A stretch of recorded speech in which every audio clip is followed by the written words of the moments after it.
America में फ़िज़ाई हादसात मामूल बन गए। रियासत पेंसिल्वानिया की लिंकास्टर काउंटी में छोटा तैयारा पार्किंग में गिरकर तबाह हो गया, जिसके नतीजे में तैयारे में सवार 5 अफराद जख्मी हो गए और 1 दर्जन से ज़ायद गाड़ियों को नुकसान पहुंचा।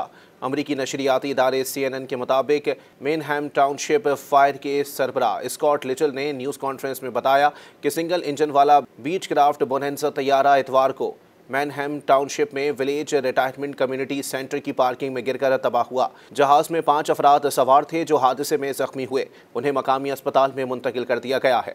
हुकाम का कहना है कि तैयारा पार्किंग में गिरने से तकरीबन 1 दर्जन कारों को नुकसान पहुंचा है। ताहम रिटायरमेंट सेंटर की इमारत महफूज रही और ज़मीन पर कोई शख्स जख्मी नहीं हुआ। तैयारा लिंकास्टर एयरपोर्ट से रवाना हुआ था, जो ओहाइफ के शहर स्प्रिंगफील्ड जा रहा था। हादसे की वीडियो में देखा जा सकता है कि तैयारे का मलबा शोलों और स्याह धुओं की लपेट में है।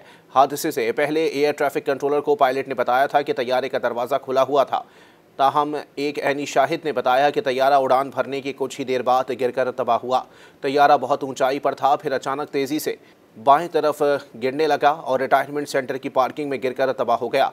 ऐनी शाहिद ने बताया कि हादसे के बायस रिटायरमेंट सेंटर की पार्किंग की तरफ भाग कर गए, जहां उन्होंने तैयारे के कॉकपिट को शोलों में घिरा देखा।